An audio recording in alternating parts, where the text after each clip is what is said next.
తదుపరి ధనురాశి. ధనురాశి వారు ఈ వారం అనుకున్న కార్యక్రమాలు సజావుగా సాఫీగా పూర్తి చేస్తారు. కష్టానికి తగిన ఫలితం కూడా ఈ వారం వీరికి దక్కుతుంది. చిరకాల ప్రతితులను కూడా తమ దారికి తెచ్చుకుంటారు. ఆస్తి వ్యవహారాలు ఎవరికైతే ఉన్నాయో అవన్నీ కూడా కొలిక్కి వస్తాయి. వాహన యోగ సూచనలు విద్యార్థులకు కూడా ఈ వారం చక్కగా అనుకూలిస్తుంది. ఆర్థిక పరంగా చూస్తే రావాల్సిన డబ్బు సమయానికి చేతికంతుంది. రుణాలు సైతం తీర్చగలుగుతారు. కుటుంబ పరంగా చూస్తే కుటుంబంలో శుభకార్యాలతోటి ఈ వారం వీరు హడావిడిగా గడుపుతారు. ఆరోగ్యపరంగా కొన్ని చిన్న ఇబ్బందులు ఎదురైనప్పటికీ కూడా ఆరోగ్యం కూడా సర్దుకుంటుంది. వ్యాపార ఉద్యోగ వర్గాల వారికి అనుకూలమైన మార్పులు ఈ వారం ఉండే అవకాశం ఉంది. ఇక కళాకారులు నూతన అవకాశాలను అందుకుంటారు. నక్షత్రపరంగా చూస్తే మూలా నక్షత్రం వారికి మంగళవారం ఖర్చులు శ్రమ అధికంగా ఉంటుంది. శనివారం వీరు పనుల్లో విజయం సాధిస్తారు. శుభవర్తమానాలు అందుకుంటారు. రాబడి కూడా పెరుగుతుంది. పూర్వాషాఢ వారికి ఆదివారం భూ సంబంధిత వివాదాలు ఏమైనా ఉంటే పరిష్కారం అవుతాయి. నిరుద్యోగులు శుభవార్తలు అందుకుంటారు.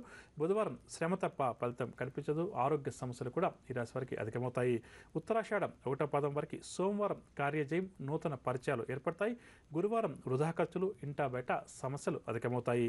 ఇక ఉత్తర దిశ వైపు ఎవరైతే ఈ వారం ధనురాశి వారు ప్రయాణం చేస్తారో వారు అనుకూల ఫలితాలు సాధిస్తారు. పరిహారాల విషయానికి వస్తే ధనురాశి వారు ప్రతి ఒక్కరూ కూడా శ్రీ వెంకటేశ్వర స్వామి వారిని పూజించడం ఈ వారం అంతా కూడా చాలా మంచిది. తదుపరి మకర రాశి. మకర రాశి వారు కొన్ని ముఖ్యమైన వ్యవహారాలు ఏవైతే ప్రారంభం చేస్తారో అవి సజావుగా సాగుతాయి. ప్రముఖుల నుంచి కీలక సందేశాన్ని ఈ వారం వీరు అందుకుంటారు. విలువైన వస్తువులు కూడా ఈ వారం ఈ రాశి వారు సేకరిస్తారు. కాంట్రాక్ట్ రంగం వారు కాంట్రాక్టులు దక్కించుకుంటారు. ఆర్థిక పరంగా చూస్తే గత కొంతకాలంగా ఉన్న ఆర్థిక ఇబ్బందులు ఈ వారం కొంతవరకు తొలగుతాయి. ఆదాయం కూడా వీరికి మెరుగ్గా ఉంటుంది. కుటుంబ సభ్యులతోటి విభేదాలు ఏమైనా ఉంటే అవి కూడా తొలగిపోయి వారితోటి ఉత్సాహంగా ఉల్లాసంగా గడుపుతారు. ఆరోగ్య విషయానికి వస్తే నరాల సంబంధిత రుగ్మత వల్ల కొంతవరకు వీరికి ఈ వారం ఇబ్బందికరంగా ఉంటుంది. వ్యాపార ఉద్యోగ వర్గాల వారికి ఈ వారం చక్కగా ప్రగతి కనిపిస్తుంది. లక్ష్య సాధనలో వీరు విజయం సాధిస్తారు. రాజకీయ వర్గాల వారికి నూతన పదవులు వరిస్తాయి. నక్షత్రపరంగా చూస్తే ఉత్తరాషాఢ 2, 3, 4 పాదాల వరకు సోమవారం కార్య జయం నూతన పరిచయాలు ఏర్పడతాయి. గురువారం వృధా ఖర్చులు ఇంటా బయట కూడా సమస్యలు అధికంగా ఉంటాయి. శ్రవణ నక్షత్రం వారికి ఆదివారం యత్న కార్యసిద్ధి భూములు ఇళ్ళు కొనుగోలు చేస్తారు. బుధవారం ఆరోగ్య సమస్యలు కుటుంబంలో వివాదాలు అధికమవుతాయి. కావున బుధవారం జాగ్రత్త వహించాలి. ధనిష్ట 1, 2 పాదాల వరకు సోమవారం మీరు విందు వినోదాల్లో పాల్గొంటారు. కార్యజయం గురువారం వివాదాలు కుటుంబ సమస్యలు ఆరోగ్య సమస్యలు అధికమవుతాయి.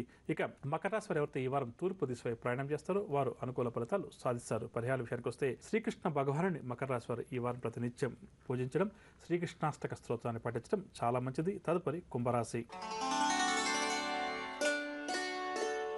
కుంభరాశి వారికి ఈ వారం పరిస్థితులు క్రమేపీ కూడా అనుకూలిస్తాయి. ప్రజలకు తగిన ప్రోత్సాహం కూడా వీరికి లభిస్తుంది. చిన్నటి స్నేహితులను కూడా కలుసుకుంటారు. కుటుంబంలో అందరితో కూడా తమ ప్రేమానురాగాలను పంచుకుంటారు. కుటుంబంలో ఆహ్లాదకరమైన వాతావరణం కూడా ఈ వారం నెలకొంటుంది. ఆరోగ్య విషయానికి వస్తే స్వల్ప అనారోగ్య సమస్యలు ఔషధ సేవనంతో స్వస్థత చేకూరుతుంది. వ్యాపార ఉద్యోగుల వారికి అనుకూలమైన పరిస్థితి ఈ వారం ఉంటుంది. కళాకారులకు పురస్కారాలు విదేశీయాన ప్రయాణాలు. ఇక నక్షత్రపరంగా చూస్తే ధనిష్ట 3, 4 పాదాల వరకు సోమవారం వీరు విందు వినోదాల్లో పాల్గొంటారు. కార్య జయం కూడా ఉంటుంది. గురువారం వివాదాలు కుటుంబ సమస్యలు అధికమవుతాయి. కావున గురువారం జాగ్రత్త వహించాలి. శతభిష వారికి మంగళవారం ఆస్తి లాభ సూచనలు నిరుద్యోగులకు ఉద్యోగ యోగ సూచనలు. శుక్రవారం వివాదాలు అధికమవుతాయి. కష్టం తప్ప ఫలితం అంతగా కనిపించదు. కావున శుక్రవారం జాగ్రత్త వహించాలి. పూర్వభద్రం 1, 2, 3 పాదాల వరకు బుధవారం పనుల్లో విజయం కలుగుతుంది. శుభవార్తలు కూడా అందుకుంటారు. వాహన యోగ సూచనలు. శనివారం దుబార ఖర్చులు మనశ్శాంతి కూడా వీరికి లోపిస్తుంది. కుంభరాశి వారు ఎవరైతే ఈ వారం పశ్చిమ దిశ వైపు ప్రయాణం చేస్తారో వారు అనుకూల ఫలితాలు సాధిస్తారు. పరిహార విషయానికి వస్తే కుంభరాశి ప్రతి ఒక్కరూ కూడా ఈ వారం కుజగ్రహ ఆరాధన చేయడం శ్రీ సుబ్రహ్మణ్యేశ్వర స్వామి వారిని యథాశక్తిగా ప్రతినిత్యం పూజించడం చాలా మంచిది. తదుపరి మీనరాశి. మీనరాశి వారికి ఈ వారం పరిచయాలు పెరుగుతాయి. ఉద్యోగ ప్రయత్నాలు ఎవరైతే మీనరాశి వారు చేస్తున్నారో అవన్నీ కూడా సానుకూలమవుతాయి. ఆలయాలు కూడా దర్శిస్తారు. వాహనాలు కూడా కొనుగోలు చేస్తారు. ఆర్థిక పరంగా చూస్తే మీనరాశి వారికి పెండింగ్లో ఉన్నటువంటి బకాయిలు ఏవైతే ఉన్నాయో కొద్దిగా ప్రయత్నం చేసుకుంటే అవి కొంతవరకు వసూలవుతాయి. రుణ బాధలు కూడా కొంతవరకు తొలగుతాయి. కుటుంబ పరంగా చూస్తే అందరికీ ఆదర్శంగా నిలుస్తారు. 10 మంది చేత ప్రశంసలు కూడా ఈ వారం వీరు అందుకుంటారు. ఆరోగ్య పరంగా చూస్తే నరాలు ఉదర సంబంధిత రుగ్మత వల్ల కొంతవరకు ఇబ్బందికరంగా ఉంటుంది. వ్యాపార ఉద్యోగ వర్గాల వరకు చిక్కులు తొలగుతాయి. పారిశ్రామికవేత్తలకు విదేశీ ఆహ్వానాలు అందుతాయి. ప్రభుత్వ సహాయం కూడా ఈ రాశి వారికి అందుతుంది. ఆరోగ్యపరంగా చూస్తే చర్మ సంబంధిత రుగ్మతలు కొంతవరకు ఈ వారం వీరిని బాధిస్తాయి. ఇక నక్షత్రపరంగా చూస్తే పూర్వభద్ర 4వ పాదం వారికి బుధవారం పనుల్లో విజయం, శుభవార్తలు కూడా అందుకుంటారు. వాహన యోగ సూచనలు. శనివారం దుబారా ఖర్చులు, మనశ్శాంతి కూడా లోపిస్తుంది. ఉత్తరాభద్ర వారికి ఆదివారం ప్రతి పనిలో కూడా వ్యయ ప్రయాసాలు, కుటుంబ చికాకులు కూడా అధికమవుతాయి. గురువారం కార్యజయం, ఆస్తిలాభ సూచనలు. రేవతి వారికి సోమవారం ప్రయాణాల్లో మార్పులు, చేర్పులు, వృధా ఖర్చులు కూడా వీరికి సోమవారం కాస్త అధికంగా ఉంటాయి, జాగ్రత్త వహించాలి.